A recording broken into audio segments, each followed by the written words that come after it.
Hey everyone, and welcome to today's Explainer. I am absolutely thrilled to guide you through this one because we're looking at a totally fascinating collision of geography, extreme wealth, and the environment.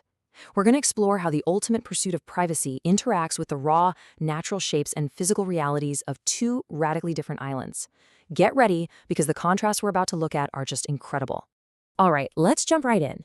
Picture this. We are looking at two highly exclusive islands. One is a meticulously manicured, entirely man-made oasis over in Miami, Florida. The other, a wild, rugged, historic fortress sitting in the middle of the Mediterranean Sea. Both of these locations are completely reshaping how we understand the limits of wealth, physical security, and honestly, how humans interact with nature itself. So, here's our roadmap for today's explainer. First up, the Billionaire Bunker. 2, water as a weapon. 3, the septic tank war. Then we'll head overseas for 4, the Mediterranean fortress. 5, bunkers to luxury villas. And we'll wrap up with 6, nature versus development. Let's get to it. Part 1, the Billionaire Bunker, Miami's 300-acre man-made moat. Welcome to Indian Creek Village. It's a completely man-made island carved right out of a Florida mangrove swamp. Now, the absolutely crucial point here is understanding the sheer financial scale of this finite geography. $237 million. That is a staggering amount, right? But that's exactly what Amazon founder Jeff Bezos recently spent just to consolidate 3 neighboring waterfront properties.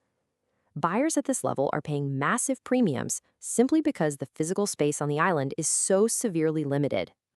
Moving on to Part 2, water as a weapon, designing the ultimate perimeter. You know, Indian Creek isn't just your standard gated community, it's practically a controlled campus. Think about its geography. There is a single bridge on 91st Street.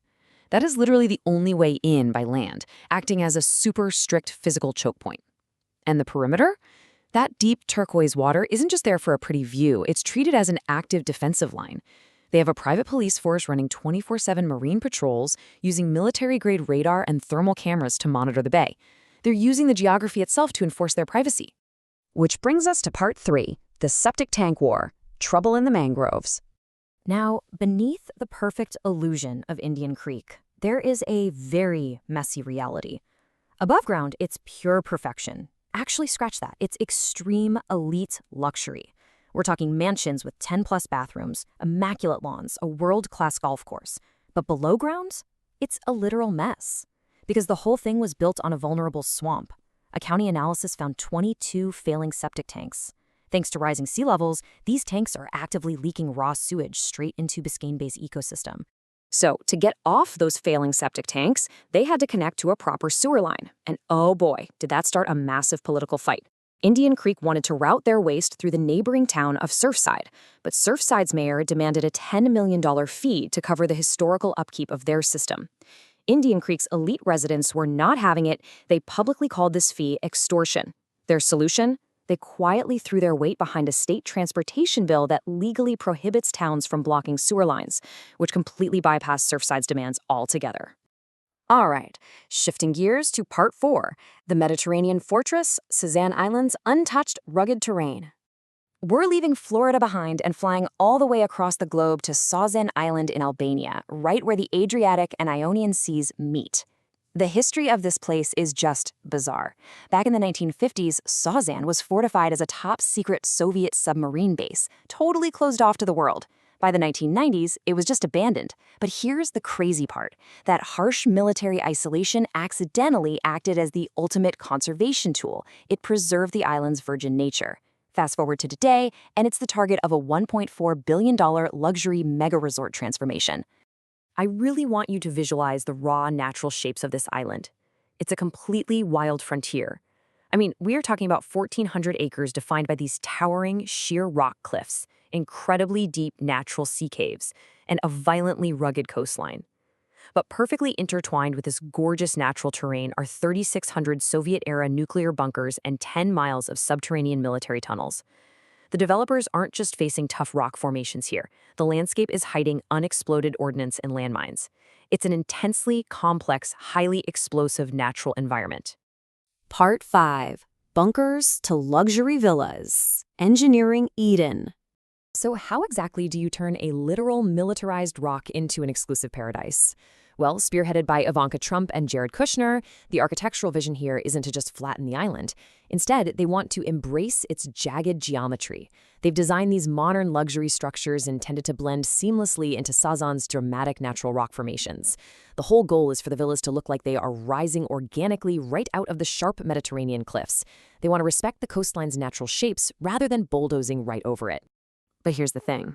This island resort, it's just one piece of a much larger puzzle. While the Sazan Island portion is a $1.4 billion investment, the total regional footprint scales all the way up to $4 billion. The project actually extends to the nearby Albanian mainland, specifically the Zvornik coast, with the aim of creating a massive, interconnected luxury destination. Finally, Part 6, Nature versus Development, the Price of Paradise.